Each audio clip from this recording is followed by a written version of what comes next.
Salamat sa Panginoon. Salamat sa ating Diyos na buhay. Mapuri naman ang kanyang pangalan ngayon at magpakailan-kailanman sa pangalan ni Jesus. Mga kababayan, sa inyo po lahat, magandang gabi.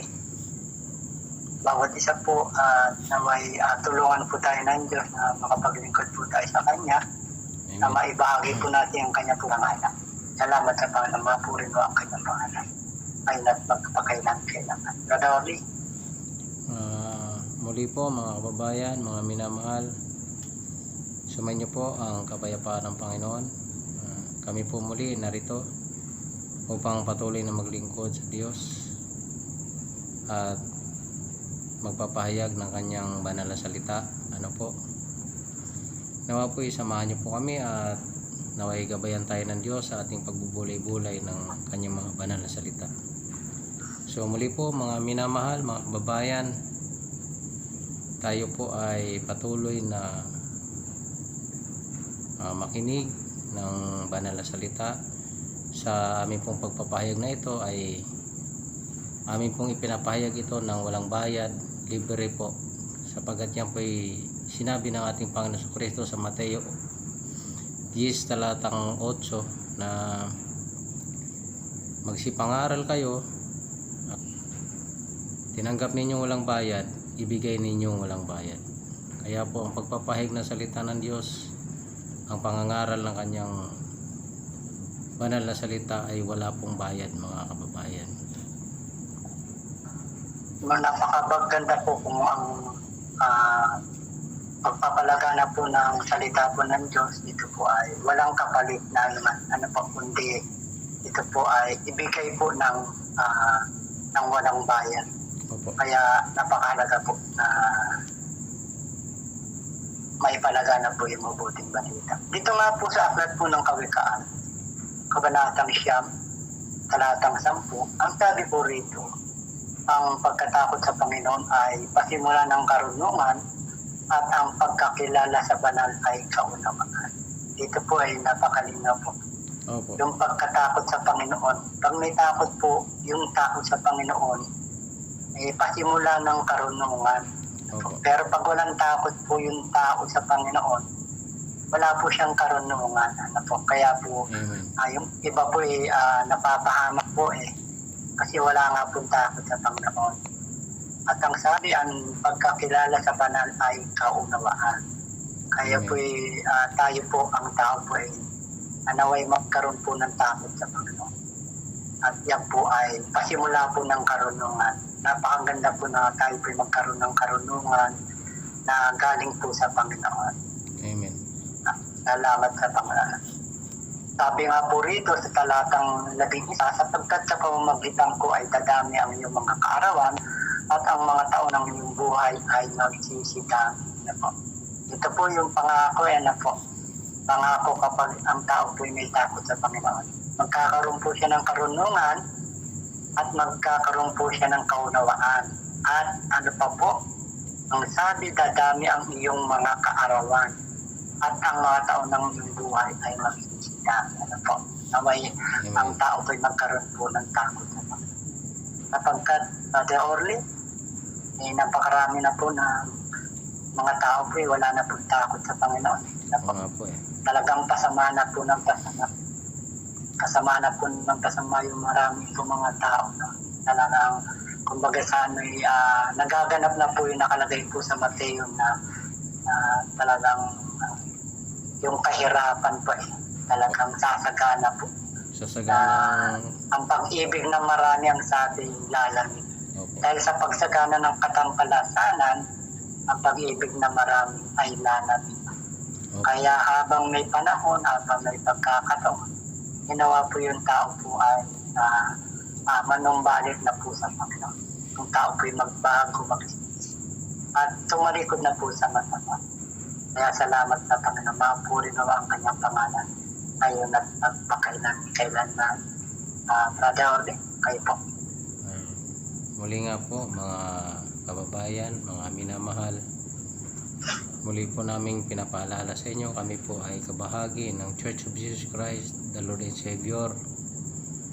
Hindi po kami kasama ng remnant. Ang remnant po ay natira na lang po sila, sabi nila. So tayo po nawa ay gabayan ng Diyos sa mga aral na katotohanan, sa aral na katwiran po na ayon sa banal na kasulatan. Mga kababayan, gaya nga po ng pinag-aralan natin kagabi, yung sinasabing hanapin muna ninyo ang kanyang kaharian at ang kanyang katwiran, at ang mga bagay na ito ay pawang idaragdag sa atin. Ano po? Kaya napakahalaga po na dapat po tayo ng mga tao, na mga nakikinig, na mga taong naghahangad na maging makadiyos. Marami po kasi mga tao po sa ating panahon na mga panatiko sa kanilang pinagisnang paniniwala, na kung ano yung kanilang pinagisna na ay doon na nila pinanghahawakan, na kahit mali na po, minsan kahit nakita na nila na wala naman talagang nangyayari, wala namang katuturan yung kanilang ginagawa, maraming tao na nagpapakahirap na pasanin yung mga santo-santo para lang sabihin sila'y makadiyos. Pero kita naman po natin na wala po talagang kabuluhan yung mga yan kasi yan po sinabi na ng Panginoon na dito po sa Isayas na yan po talaga walang kabuluhan. Po ay mga bagay na kinasusuklaman ng Diyos, mga kababayan. Kaya kung sana po kung tayo po ay magpapatuloy lamang po sa pagbabasa ng salita ng Diyos, tayo po ay magkakaroon ng kaalaman sa tunay na aral ng Diyos. Ano ba talaga ang tunay na pagpapakadiyos? Yang bang pagsamba natin o pagluhod natin sa mga rebulto ay may pakinabang po ba yan? May kabuluhan po ba yan, mga minamahal? Yan po ay walang kabuluhan mga kapatid, mga minamahal. Wala pong kabuluhan yan. Hindi po yan magdadala sa atin sa kaligtasan.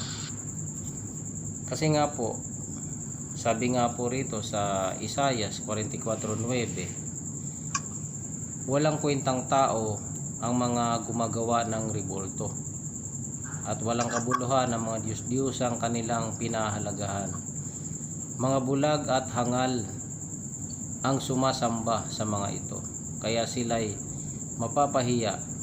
Walang idudulot na mabuti ang paggawa ng mga rebulto para sambahin. Tandaan ninyo, ang sumasamba sa mga ito ay mapapahiya lamang. Ang mga gumagawa nito ay tao lamang, kaya't magsama-sama man sila at ako'y harapin, sila'y matatakot at mapapahiya rin. So dito po mismo sa Biblia po ng mga Katoliko, talaga pong ito'y binanggit na yung gumagawa ng mga larawan na ito para luhud-luhuran at samba-sambahin wala pong kwentang tao. Ngayon po, pagka naman sila po ikausap natin, sasabihin nila na hindi naman daw po nila yan sinasamba, iginagalang lamang. Mga kababayan, napakasimple lamang po. Kapag ikay lumuluhod, kapag ikay yumuyukod, yan po ay uri ng pagsamba. Dahil ang sabi ng Panginoon sa 10 utos, nakalagay po ron, huwag kang magkakaroon ng ibang mga Diyos sa harap ko. Huwag mong yuyukuran sila o paglilingkuran man, sapagkat akong Panginoon mong Diyos ay Diyos na mapanibuguin. Bawal po talaga yan, mga kababayan. Kahit ano pong pangangatwiran natin, sabi nila hindi naman daw nila sinasamba, pero yumuyukod sila doon. Ang sabi dito sa Exodo 20 talatang 3 po, huwag kang magkakaroon ng ibang mga Diyos sa harap ko. Huwag kang gagawa para sa iyo ng larawang inanyuan unang kawangis man ng anumang anyong nasa itaas sa langit, unang nasa ibaba sa lupa, nasa tubig, sa ilalim ng lupa. Huwag mong yuyukuran sila o paglilingkuran man sila, sapagkat akong Panginoon mong Diyos ay Diyos na mapanibuguin. Malinaw po mga kababayan, kahit magpalusot ka pa, nasasabihin mong hindi mo yan sinasamba, ang pagyukod po dyan ayaw ng Diyos. Ano po? Kaya napaka higpit po na sinabi ng Diyos na huwag mong yuyukuran sila. Hindi lamang po ninyo niluyukuran yan eh. Hinihimud-himuran pa nga ninyo. Nagkandamatay kayo dyan ng kahihimas dyan sa Negrong Jesus dyan sa Quiapo. Kaya yan po isang uri ng ginagawa ng mga pagano na pagsamba sa walang kabuluhan, na hindi naman makapagliligtas sa tao sa panahon ng kagipitan at sa panahon ng sakuna. Kaya tigilan na po natin yan mga kababayan. Kaya nga po yung mabuting ating siyasatin, ang sabi, hanapin muna ninyo ang kaharian ng Diyos at ang kanyang katuwiran, at ang lahat ng mga bagay na ito'y pawang idaragdag sa inyo. Yung mga ating pangailangan sa araw-araw, pagkain, pananamit, lahat. Pag hinanap natin yung katuwiran ng Diyos, ay ibibigay niya lahat ng ating mga kinakailangan sa araw-araw. Ano po? Kaya nga po ang sabi niya, ano po ba yung katuwiran ng Diyos? Binasa po natin dito sa Roma 1:17. Sapagkat dito ang katuwiran ng Diyos ay nahahayag mula sa pananampalataya hanggang sa pananampalataya, gaya ng nasusulat, ngunit ang ganap ay mabubuhay sa pamamagitan ng pananampalataya. Ang kailangan po kasi natin, pananampalataya po. Kanino po ba tayo sasampalataya? Sa tunay na Diyos po. Sa Diyos na nasa langit. Hindi yung Diyos na kung sino-sino lang na tinatawagan natin, tinatawagan ninyo. Kung sino-sino pa yung mga, mayroon pa kayong bagong gawang santo na si Tagalungsod, ano po. So walang katapusan po yung mga pagsamba sa mga kasuklam-suklam na ganyan na pinagagagawa ng tao. Hindi po makapagliligtas yung mga yan, mga kababayan. Tigilan na po natin yan. Hinihiro ninyo yung mga kung sino-sinong mga hindi naman talaga ano po. Ang gawin nating pinakadakila sa ating buhay, yung Diyos po na nasa langit. Kasi yun po ang nais niya, na siya yung ating kikilalanin, na siya ang makapangyarihan sa lahat. Siya ang Diyos na lumalang sa atin. Siya ang Diyos na nagbigay buhay sa atin araw-araw. Ano po? Siya pong nagbibigay ng buhay sa atin. Wala naman pong iba. Bakit ang buhay na binibigay sa atin ng Diyos ay ginugugol natin sa walang katuturan? Ginugugol natin sa masama. Ano po? Marami pong mga tao ngayon na gumagawa ng masama sa kapwa. Nanghuhold up, nagnanakaw.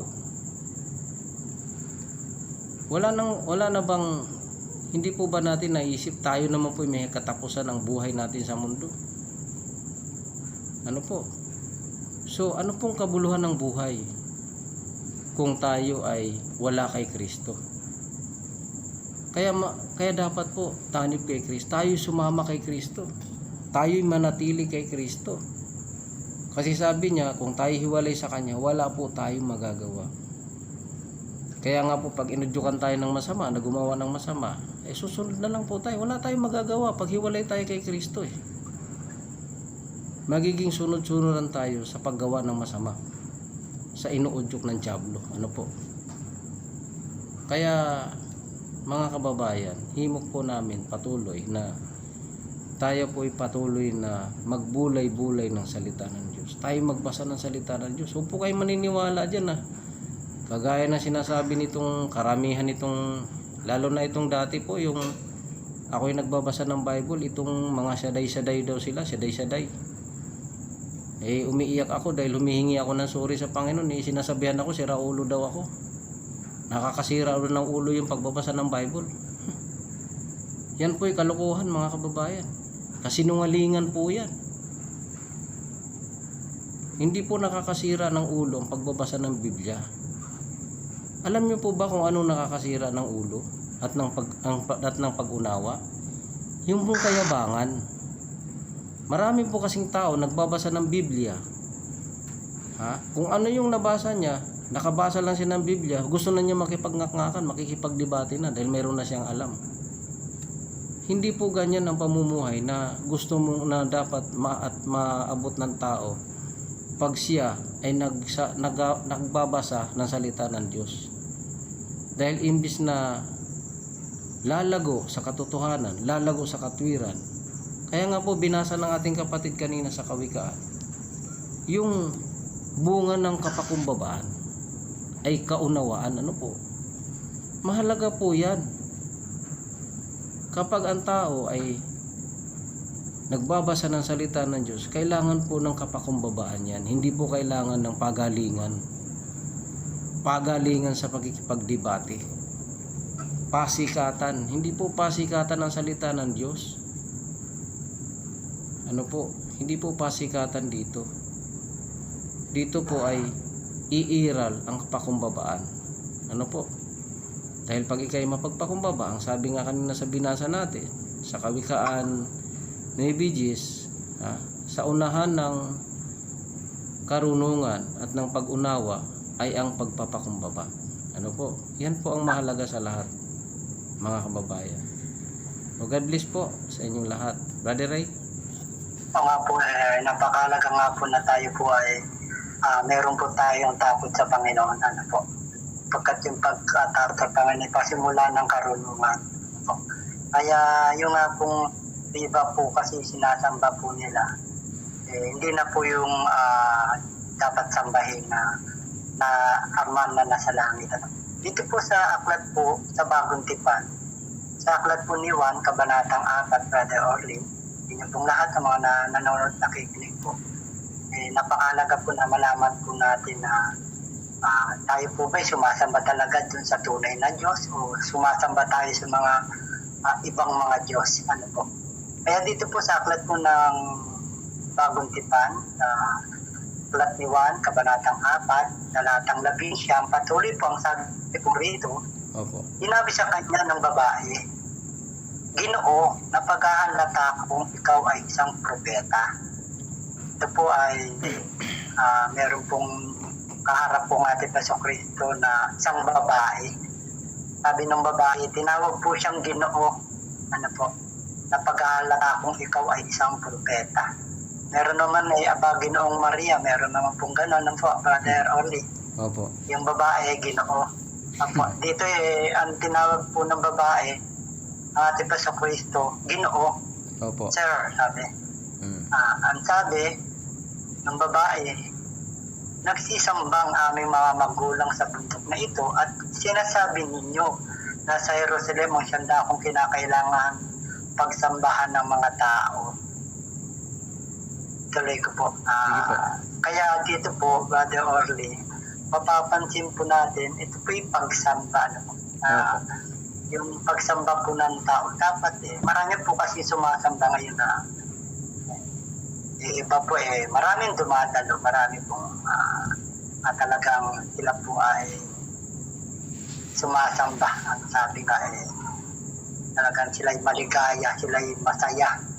Pero yung iba po ay mali na po yung kanila pong ginagawa.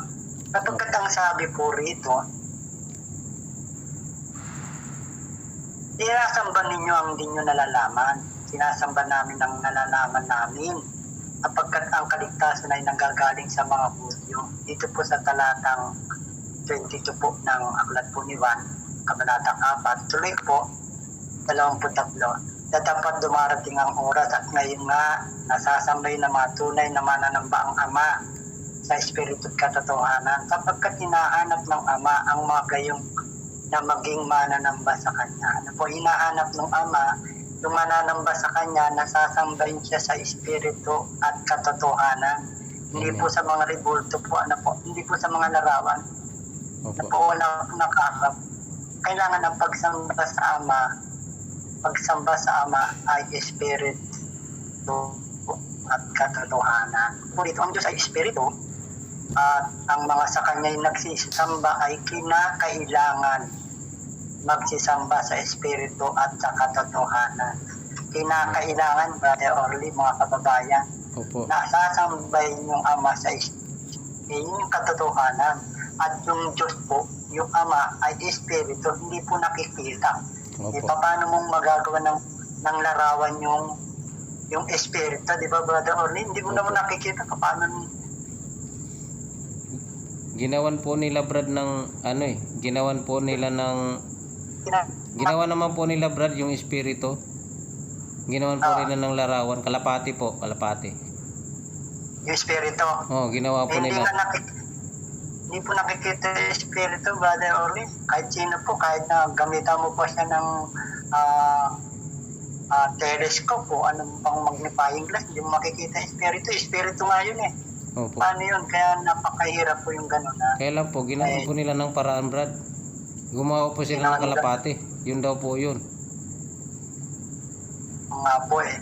Yun nga po yung mahirap na kapag hindi po nakikinig po ng salita po ng Panginoon na nakalagay sa na nakasulatan, hindi nagbabasa, marami pong naliligaw.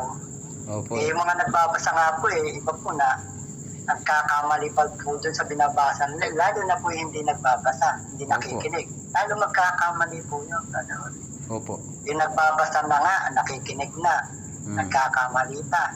Diba po? Okay. Lalo na yung mga hindi nagbabasa, lalo pong magkakamali. Dito po ang sabi, kinakailangan, Opo. na talaga yung pagsamba po, ang sabi, ang Diyos ay Espiritu at ang mga sa Kanya nagsisamba ay kinakailangan magsisamba sa Espiritu at sa katotohanan.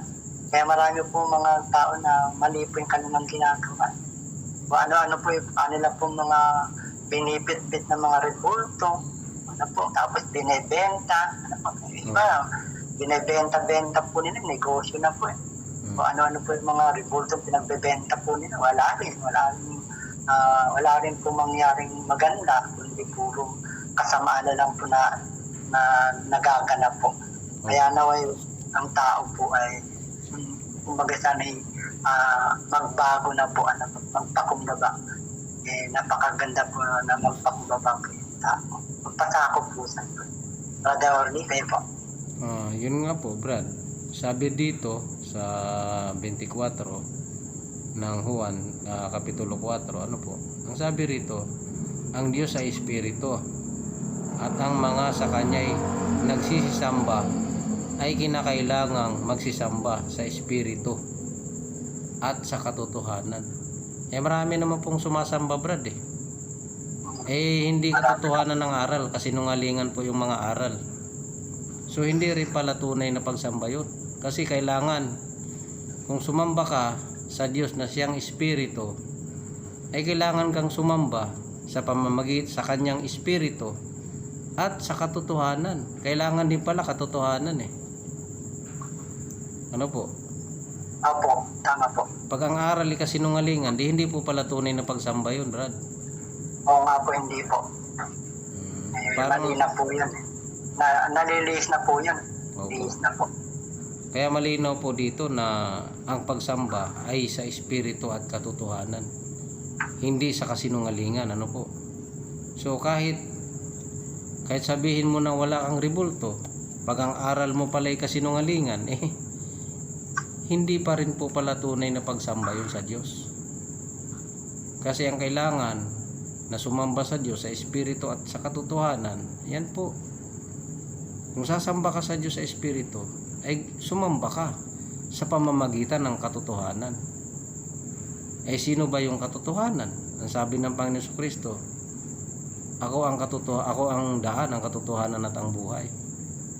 Maraming nag-aangkin na sila raw yung sumasampalataya kay Kristo, na inaangkin nila na si Kristo daw yung daan, ang katotohanan at ang buhay.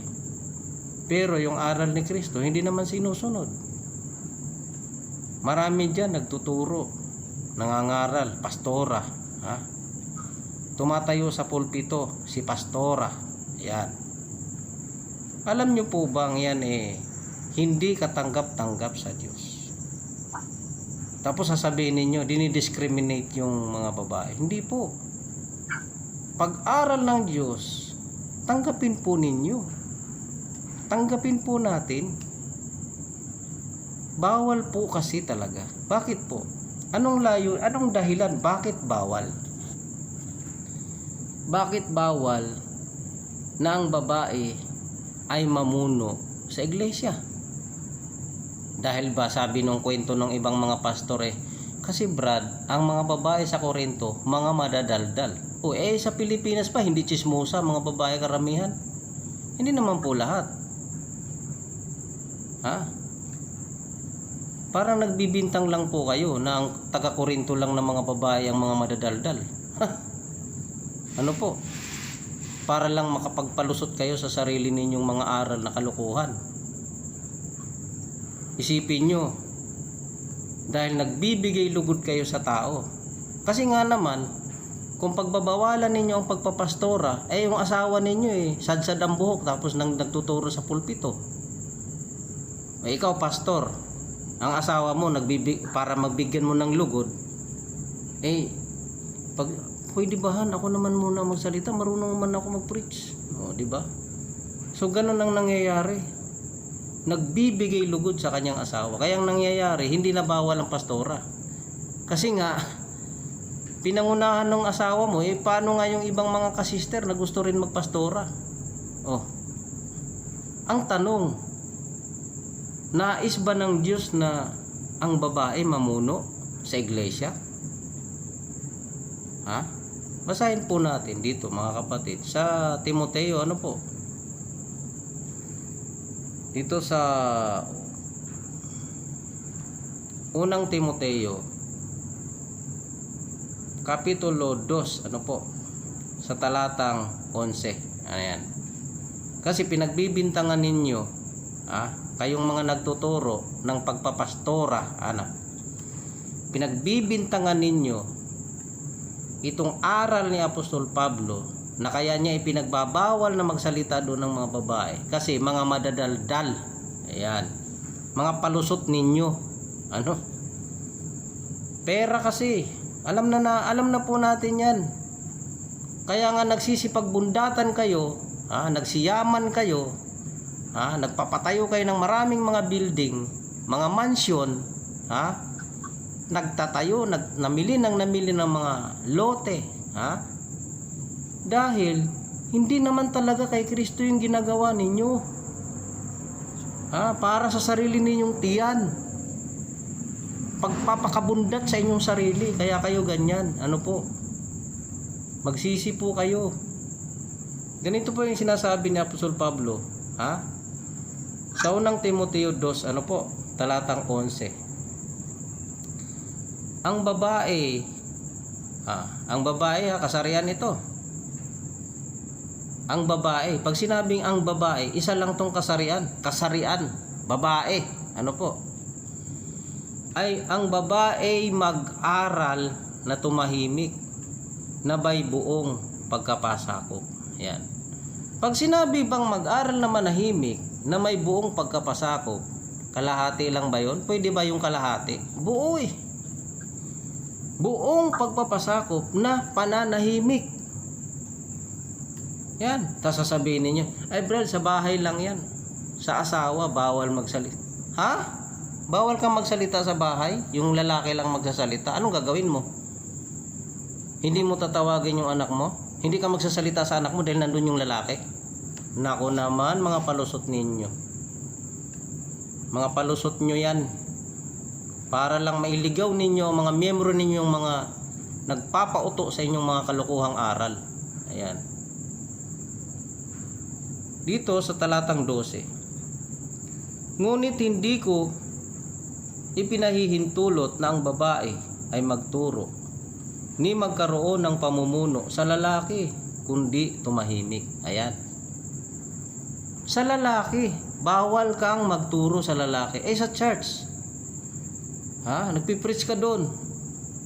Tanong ko sa iyo, wala bang lalaking membro doon na tinuturuan mo ng salita kuno ng Diyos? Yan ang tanong.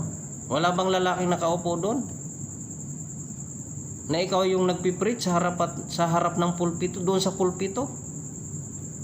Mga palusot ninyo Ginagawa kasi ninyong hanap buhay ang salita ng Diyos. Ginagawa ninyong negosyo, kaya ganyan. Ito ang kasunod ang dahilan Isa pa, sa talatang 13, ito pa ang dahilan, hindi dahil sa madadaldal ang mga babae sa Korinto. Ito ang dahilan isa pa. Sa talatang 13, sapagkat si Adam ay siyang unang nilalang saka si Eva. Ayan. Yun ang dahilan Kung sinasabi ninyo na bawal magdadaldal ang babae sa tahanan, sa pamamahay, si lalaki lang ang dapat mga siwa sa tahanan. Tanong ko sa inyo, ano po? Wala bang lalaki doon sa church na pinagpipreachan mo? Ikaw pastora ka? Wala bang lalaki doon na nakaupo na nakikinig sa'yo? Kung bawal nga sa tahanan di lalo na sa iglesia ng Panginoon Kristo. Bakit? Dahil ang Pangulo si Kristo, hindi naman babae. Si Kristo ang Pangulo. Si Kristo ang ulo ng iglesia. Siya yung Pangulo ng iglesia. Ngayon, tayong mga nasasakupan ng Panginoon Kristo ay magpasakop ayon sa kanyang aral. Ano yun? Bawal ang babae mamuno sa mga lalaki. Sa lalaki. Gender, kasarian Kasarian. Lalong-lalo na sa iglesia. Bakit? Anong dahilan? Sa talatang 14, may dahilan pa May pinakamalalim pa na dahilan kung bakit ayaw ng Diyos na ang babae mamuno sa iglesia. Sa talatang 14, basahin po natin ang dahilan. Ano po? At si Adam ay hindi nadaya. Ayan. Kundi ang babae nang madaya ay nahulog sa pagsalangsang. Yun pala. Kaya malinaw, ang mangyayari sa church na pinamumunuan ng mga babae, mahuhulog sa pagsalangsang. Tandaan nyo po yan, mga kababayan. Yung mga church na pinamumunuan ng mga babae, sigurado po yan, mahuhulog yan sa pagsalangsang sa Diyos. Tandaan nyo po yan. Wala po kayong magagawa sa katotohanan ng sinalita ng Diyos. Bakit? Ang babae raw ang unang nadaya Ang babae daw ang nadaya, hindi yung lalaki. Alam nyo po kung ano ang nangyari sa lalaki? Nakinig kasi siya sa asawa niya. Nakinig, sabi ng Diyos, sapagkat iyong dininig Sumunod siya sa tinig ng asawa niya. Uy, masarap to. Inabutan siya nung prutas, ng bunga ng punong kahoy ng pagkaalam ng mabuti at masama. Inabutan siya ng babae. Tinanggap niya. Ayan. Tapos mangangatwirang kayo. Bawal lang sa Korinto kasi madadaldal ang mga babae. Hindi. May mabigat na dahilan, mga kababayan. Mayroong mabigat na dahilan ang Diyos. Bakit? Sapagkat kapag ang babae ang mamuno sa bayan ng Diyos, sasalangsang, mahuhulog sa pagsalangsang. Yan po yung sinabi niya sa Isaias Dito sa Isaias, ano po? Sa Kapitulo 3, ano po? Talatang 12, kung hindi ako nagkakamali. Ano po? Basahin po natin ang Isaias. Ayan. Nangangatwiran pa kasi itong mga ito Ayan tingnan nyo po Tugma po ito sa sinabi ni Apostol Pablo At hindi si Adam ang nadaya, kundi ang babae nang madaya ay nahulog sa pagsalangsang. Yan. Tandaan nyo po yan mga kababayan. Ano man ang gawin ninyong palusot, hindi po kayo makakalusot sa salita ng Diyos. Ito po yung sa talatang 12, 3 talatang 12 ng Isayas. Tungkol sa aking bayan, mga bata ang mga mamimighati sa kanila, at mga babae ang mangagpupuno sa kanila. Ayan, hula to eh. Mangagpupuno. Ibig sabihin, hinuhula pa lang ni Isayas. Ha? Talagang darating po ang panahon na yan eh. Na yung bayan ng Diyos nagsisimula sa tamang aral, biglang nagmamalaki itong mga pastor na nagsisipagbundat ang tiyan sa kayamanan dahil sa ginawa na nilang negosyo. Ha? Pati mga babae ginawa na nilang pastora. Ha? Ang sabi rito, tungkol sa aking bayan, mga bata ang mga mamimigati sa kanila, at mga babae ang mga pupuno sa kanila. Ayan. O bayan ko, silang nagsisipatnubay sa iyo, mangagliligaw sa iyo, at sisira ng daan ng iyong mga landas. Yan. Yan po. Yung bayan daw ng Diyos na pinamumunuan ng mga babae, magliligaw sa inyo at sisirain ang daan. Sisirain ang daan ng iyong mga landas. Sisirain ang daan ng mga tao eh. Ililigaw. Bakit? Dahil ang sabi, sa binasa natin sa unang Timoteo,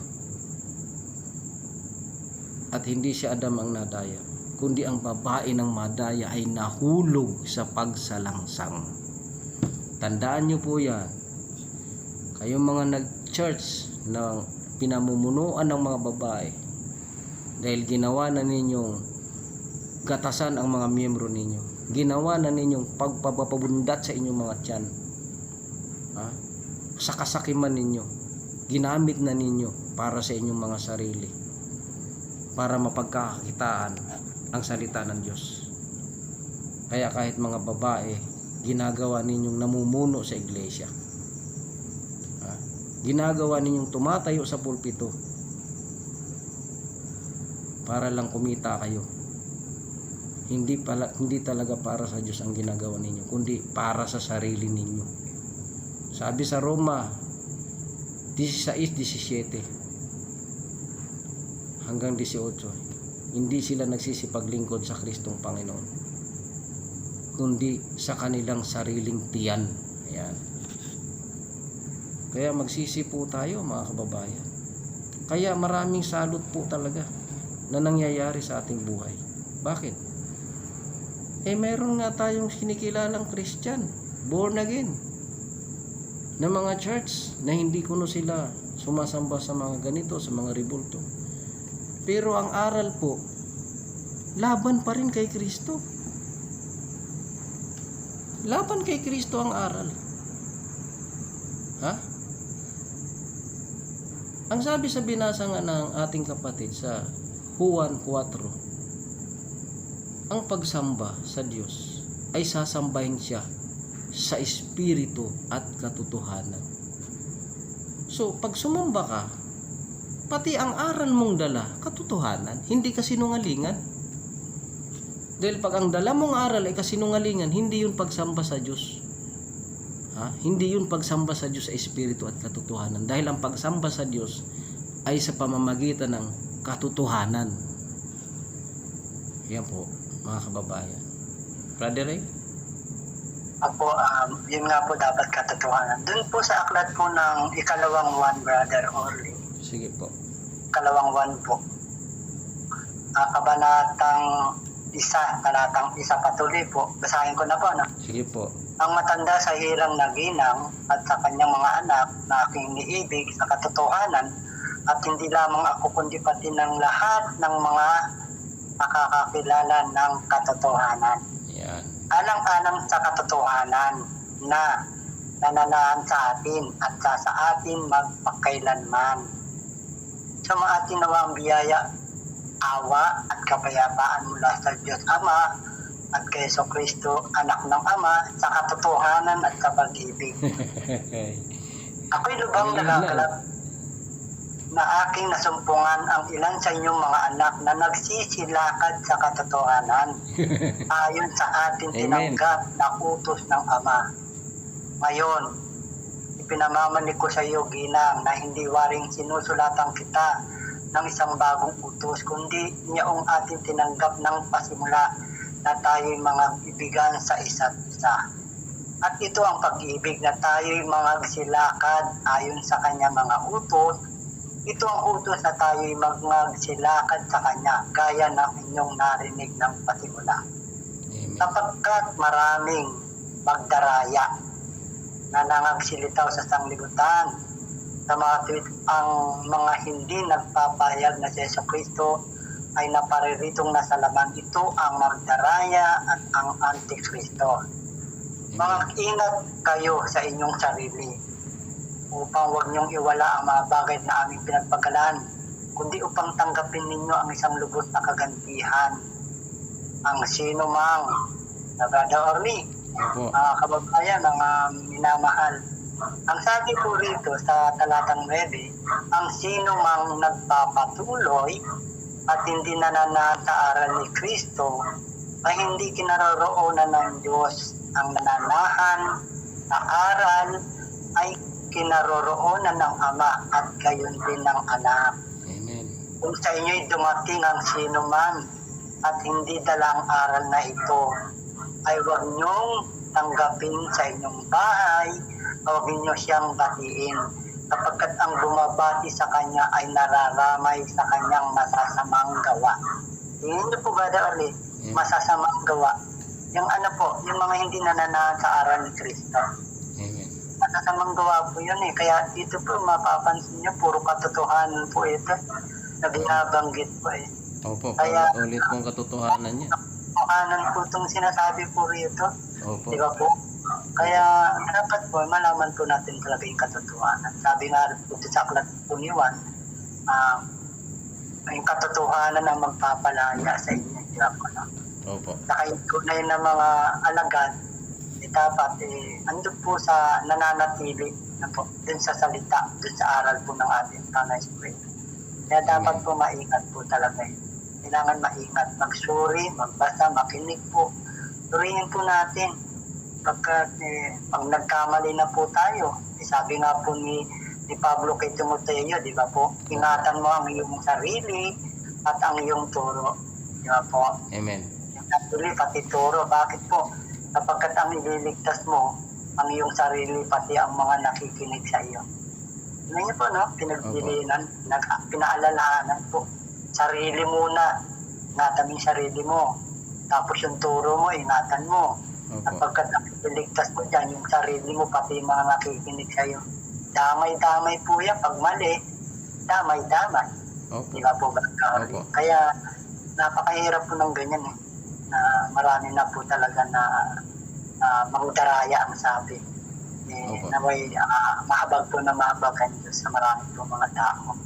At naway patuloy po na ang Panginoon po ay magsugo at magpadala po ng marami po mga subok at tapat na manggagawa upang Amen. magpalaganap ng mabuting balita. Salamat sa Panginoon. Nagawali kayo po. Muli po mga kababayan, kami po ay patuloy na naghihikayat sa inyo.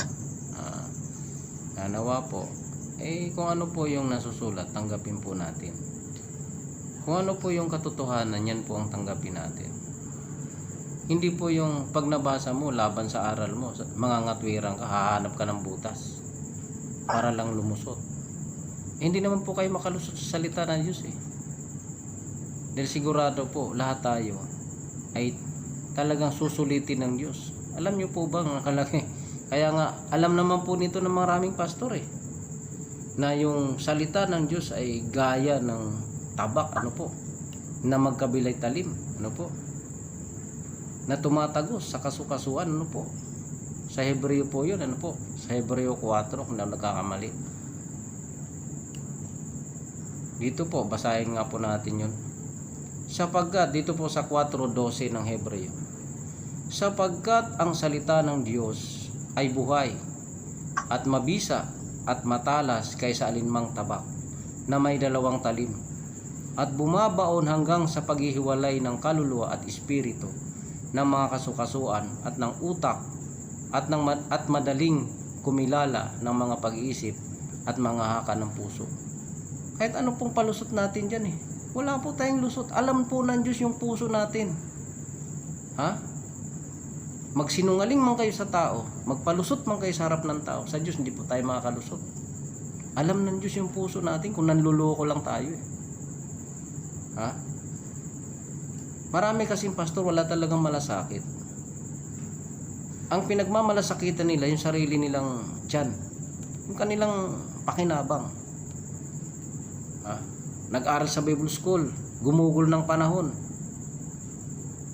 para lang magturo ng kasinungalingan, manghuthot ng pera sa mga miyembro, magpayaman, pero hindi naman kaligtasan ang dala, kundi kapahamakan. Ano po? Magsisi po tayo. Suriin po natin, mga kababayan. Ano po? Suriin po natin ang ating ginagawa sa araw-araw. Tayo po ba na mga nangangasiwa sa iglesia? Sumusunod ba tayo sa utos ng Diyos?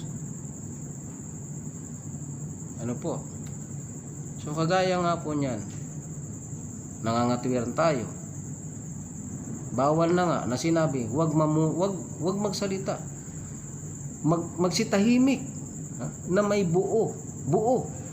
Hindi kulang, hindi kalahati. Ang babae may buong pagkapasakop. Babae. Basta sa isang kasarian, babae, mag-aral na tumahimik. Tinuloy-tuloy ni Apostol Pablo Anong dahilan? Anong dahilan bakit bawal? Kaya po kayo na ganyan ang mga aral ninyo. Sabi dito sa binasa natin sa Juan 4:23-24. Ang Diyos ay espiritu. At ang mga magsisisamba ay kinakailangang magsisamba sa Kanya sa espiritu at katotohanan. Oo nga, sasabihin niyo, sumasamba naman kami sa espiritu, brad. Ang tanong, sa pamamagitan ba ng katotohanan ng inyong pagsamba? Ang dala nyo bang aral ay katotohanan? Hindi ba kasinungalingan? Marami po kasing aral ang mga born again na yan May pastoral offering, love gift. Basta pagdating sa pera, ang dami nila talagang naiimbento. Maraming naiimbento pagdating sa pera. Kaya magsisi po tayo, mga kababayan. Magsuri po tayo. Sa inyo pong lahat ng mga nakikinig, magsuri po tayo. Lagi po tayong magbulay-bulay ng salita ng Diyos para wag po tayong maligaw at wag tayong maloko. Kasi yan pong sabi sa awit ulitin ko lang po sa awit 1. Mapalad ang tao na hindi lumalakad sa payo ng masama, ni tumatayo man sa daan ng mga makasalanan, kundi ni nauupo man sa buwan ng mga manlilibak, kundi ang kanyang kasiyahan ay sa kautusan ng Panginoon, at sa kautusan niya nagbubulay siya araw at gabi. Yan. Magiging mapalad ka. Hindi yung masisiraan ka ng ulo, sabi ng iba. Ano po? Kaya kailangan po natin yung salita ng Diyos sa buhay natin, na tayo kailangan magbulay-bulay. Tayo'y may pagsisikap sa puso na malaman kung ano ba ang katwiran ng Diyos.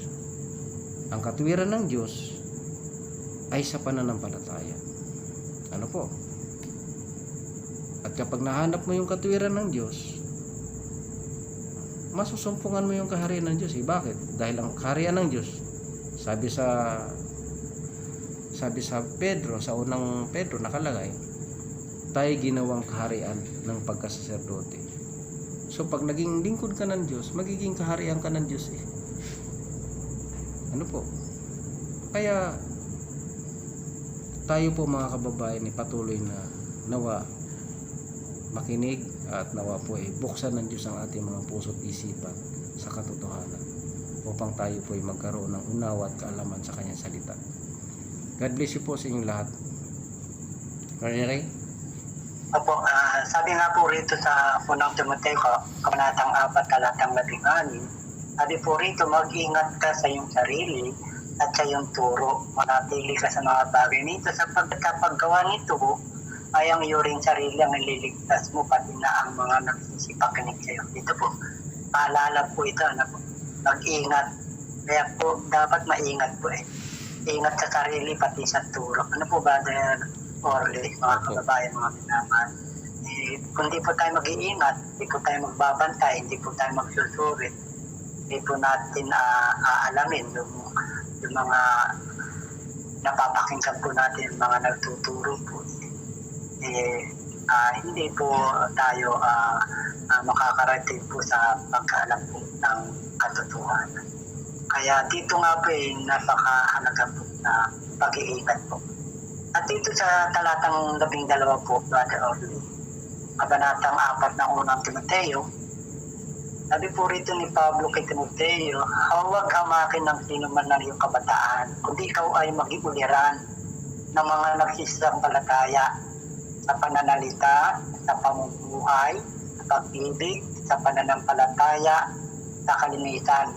Hanggang ako'y pumariyan ay magsikap ka sa pagbasa, sa pangangaral, sa pagtuturo. Tingnan niyo po, no? Tingnan niyo po yung sabi po ni Apostol Pablo kay Timoteo.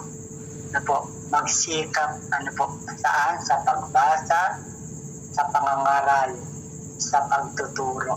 Pati pagtuturo, pagsisikapan, mag-iingat po. Kaya salamat sa Panginoon, mapuri na ang kanyang pangalan na yun at magpakailan kailanman. At nawa po sa lahat po ng mga nakinig po, mga nanood po, naway ingatan po tayo ng Panginoon. Ilayo po tayo ng Panginoon sa lahat ng masama. Tulungan po tayo ng Panginoon na tayo po mabuhay na ayon po sa kanyang kalooban. At yun din po nga ating po mga mahal sa buhay, ingatan din po ng Panginoon sa lahat ng masama. At naway mahabag po ng mahabag sa lahat po ng mga tao. Marami po mga naghihirap, marami po mga may sakit, marami po yung mga nawawalan ng po ng pag-asa. Ginawa po yung mahabag po ng mahabag ang Diyos sa lahat po ng mga tao. Magpatawad po na magpatawad ang Diyos, magpagaling, magpalaya. At ibuhos niya po ang kanyang pag-ibig sa lahat ng mga tao. Hanggang dito na lang po. Brother Ray Banikit po. God bless po sa bawat isa. Ako naman po si Brother Orly, patuloy na naghihimok sa inyo po na kami po ay patuloy na nagbabahagi araw-araw po sa tulong ng Diyos. Amin pong pagsisikapan na gagawin po ang paglilingkod na ito na may pagpatuloy habang kami po ay nabubuhay. So sa inyo pong lahat, sumayin niyong patuloy ang kapayapaan, ang biyaya ng Diyos at ang masaganang pagpapala. At nawa po ingatan tayo ng Diyos at man tayo naroon, pati ang ating mga kaanak, ang ating mga anak at ang ating mga mahal sa buhay. God bless po sa inyong lahat, mga kababayan. Na huwag